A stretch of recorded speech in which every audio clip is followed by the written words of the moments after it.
I thought I would do a video that's more specific to solutions because some of the emails that I'm getting right now, um, I am kind of, how can I say this? Not all that supportive with these organizations that are claiming to want world peace. Because when I was going through my hell, and these would be organizations that I would have gone to for help, and what I found out is none of them had a peace plan. They were just making a lot of profit off of the words world peace, but didn't know what the end result was that they were going for. They didn't know the requirements to actually make it happen, and they had no timeline to actually make something happen. It's like world peace needs a business plan. As soon as you know what the end result looks like, take all the parameters. Okay, what's needed? What are the requirements to make it happen? And time is something that you push on yourself to make it happen. I learned this when I went to programming school. They gave me impossible projects that had to be done within impossible time frames, and all the time they got done. And it had a plan. Everything needs a plan, and we don't have a plan. We're kind of lost in the chaos. And there are a few major lies. One I won't talk about in this video, but it's like if you knew this lie, your whole perspective of how you'd see everything, you'd see truth so much clearer if you understood the first lie. But I'll talk about that. I've talked about it in other videos. I won't talk about it in this one. Here is the solution that I think will affect globally. All of us, even the elites are actually the worst of the worst, and they are reflecting their belief systems on a whole friggin' globe that we bought into.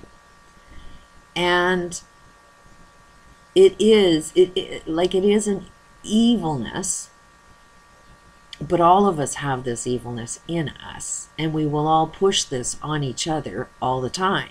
So it's not like you can even blame the elites for doing it. They just do it better than everybody else, but they're doing it to themselves and don't know it. This is something that you do to yourself, and you push it out on the world. And what it is you've been brainwashed into believing you lack. We're human. We're like gods. We're creators. Everything on the planet was created by a human. Look at every aspect of our world, and we as humans created that. But right now we're stuck in destruction mode. Everything that we have created actually is going to destroy human life.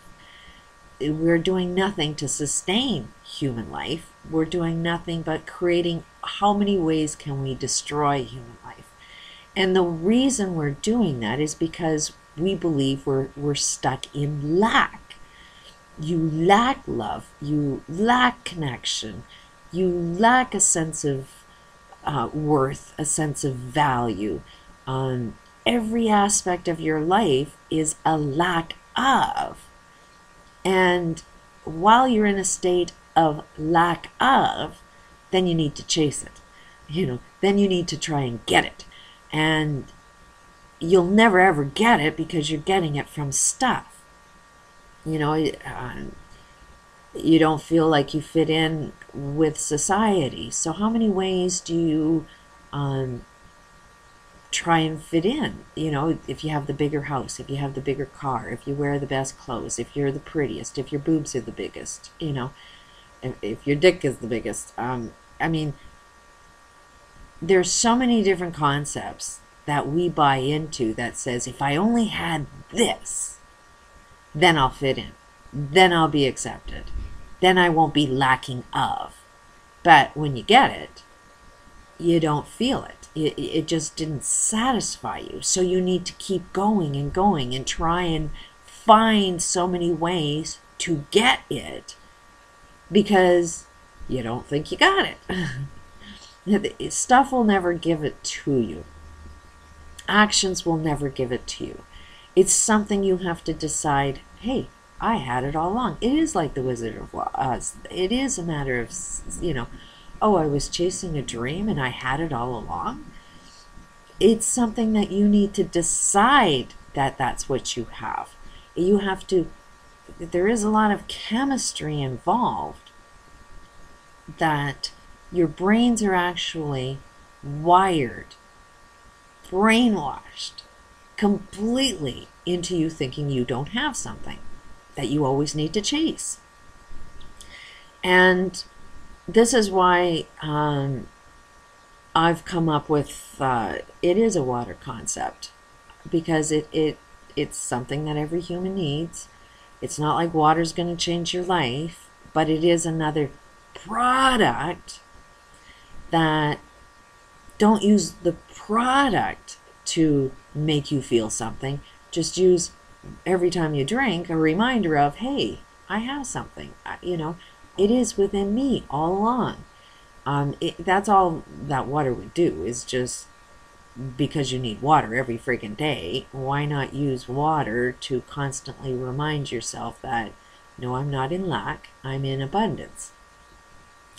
And you do attract your experiences based on how you perceive your world. All of it is a perception. Every event, you're going to perceive it to be something. You can perceive it to be a bad thing. You can perceive it to be a good thing. It's up to you how you want to view every event that you're going to experience. Every single thing that is experienced for you could be perceived to be a really, really good thing. But if you want to choose it to be a really, really bad thing, then that will be your experience. But that's your choice. And again, this was a really wild, lifelong experience for me, because the genetics of my background had to do with a lot of abuse. I was attracting a lot of abusive experiences. But at the same time, I was making like magic happen. House, 2 weeks later. Absolutely no credit, no way in hell could I get a house, but 2 weeks later I'm getting a house. Needed an airbrush. Started saying, oh, God's mailing me an airbrush. 2 weeks later, an airbrush shows up. I mean, these were things that were consistent my whole entire life, that as soon as I was in this state, a specific type of state of mind, things just attracted instantly like magic. So that's why I needed to do a little bit of research on, okay, how can I make this magical shit happen, but yet all of this abuse happened? Why were these two? One was positive and one was negative, and both were affecting each other. So that's where my research ended up being, and I did end up finding out that while I was in a state of lack, I attracted all of the negative bullshit every single time. Any time I experienced anything that was negative inside me, my state of being was, I was always perceiving things in a lack of, which made it always an abusive experience. It's like haters. I've seen some really good videos on what some comedian on haters, and it's like, a hater's job is to hate, so why not support them at the job that they're meant to do? And it's like, I would support anybody that wants to be a hater. The only thing I would say is, why would you want to experience hate in your life at all times? Every day you're going to find another reason to hate. Every day your whole experience will be involved about hateful experiences. Like, how is that working for you? Are you loving that? Do you love hate? Do you love that negative experience so much that you're willing to do that every single day? Or is there something else that you would like? So, would something else possibly give you more joy in your life? That's the only thing I would say is, why would you want it? How does it work? Where in the state of being that actually is like a magnet to attract everything that you want to experience, it's when you start feeling. It is very much a feeling, not a mantra, not something you need to convince yourself of, not positive thinking in any way, shape, or form. Positive thinking actually draws more negative shit. It's like a double negative. It's actually, you have to force your brain to feel feelings, because when you feel something, it acts like a magnet. That's the forces that make anything actually be created, is the feelings. If you feel hateful, then you'll experience a whole pile of things that are hateful. You can't be loving and then just tell yourself repetitively, I'm going to hate this, I'm going to hate this, while in a loving state of being. No, you actually feel hateful, and then you experience a lot of hateful things. The same goes true for the positive stuff that ends up creating stuff, is more of a feeling. So it's definitely not about saying a positive thought all over and over and over and over again, because why do you need to convince yourself to be positive? Why aren't you just positive? So they were the things that I think that we are programmed to lack are the feelings, first of all, of love and happiness. You don't have it. You don't have love. You don't have happiness. You got to chase it. You can't just feel love for no reason at all. What does love feel like? All the time, all the time. What does happiness feel like? All the time, all the time, all the time. We don't have that inside. We're looking for other people to give you love. We're looking for relationships. We want somebody to give it to us, and we're not willing to be it and giving it out to anybody else. We're so waiting for somebody to give it to us, and it's like, you know what, you got to put it out there and it'll come back at you like a magnet. Unfortunately, when you are sort of in a loving, happy state, those that don't have it will be attracted to you like a magnet, because they want a piece of your love and a piece of your happiness. So they do have this way of trying to suck the energy out of you. So it is kind of a hard experience, but it's like love and support anybody for who they are. But for me, you have to be responsible for your own love and your own happiness. I'll put as much of it as I can out there, but it is something that you have to do for yourself. And sucking the love and happiness out of other people will just constantly repeat your lack of it, because you choose not to be it yourself and push that out on the world. You're too busy trying to suck it out of somebody instead of pushing it back into the world. And that's, when you do push it out in the world, is when it gets attracted. It is like a karma.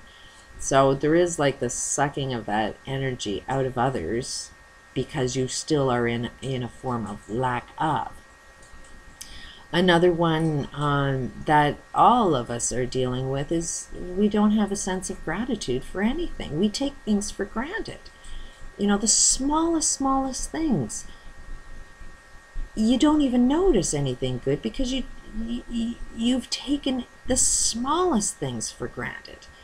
I noticed my life made a huge change when I started just being grateful for the smallest things. Like, yeah, my financial situation isn't great, but you know what? I do get everything I need, so I'm grateful for what it is I do have. I'm grateful for the friendships I'm developing on YouTube. There's so many things to be grateful for, even while you don't have the best of everything. It's like, well, what do you have?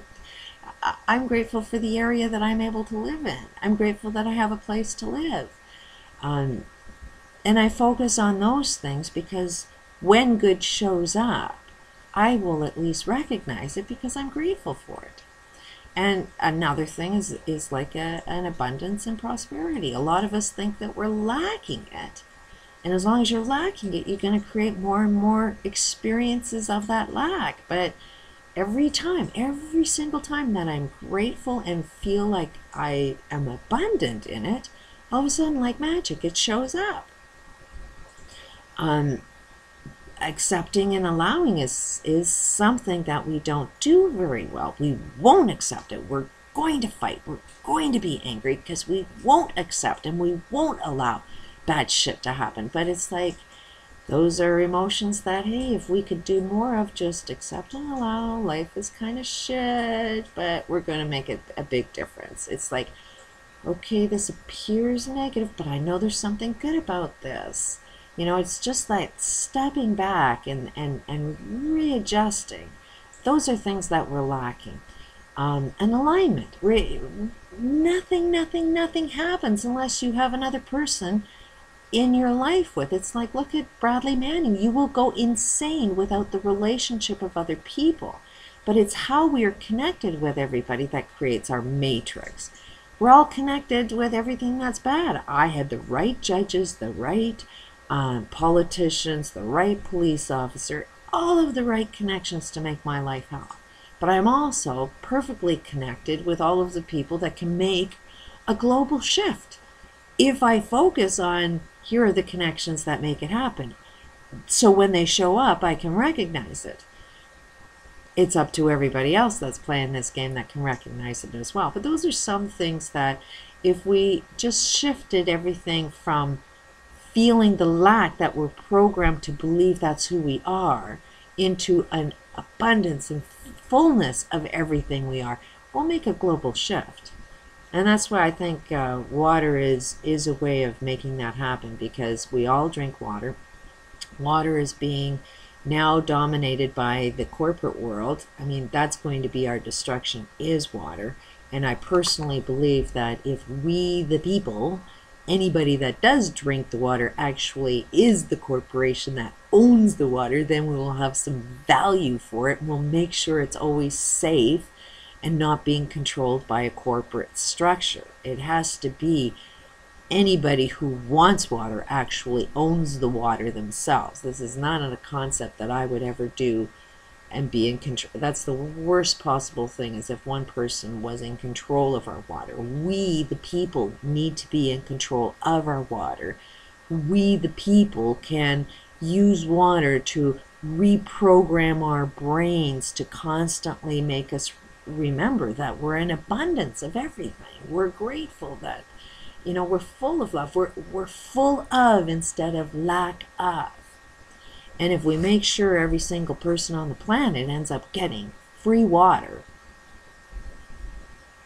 I think it's a chance for a global shift. I could be wrong. Just an idea. What do you think? Peace out.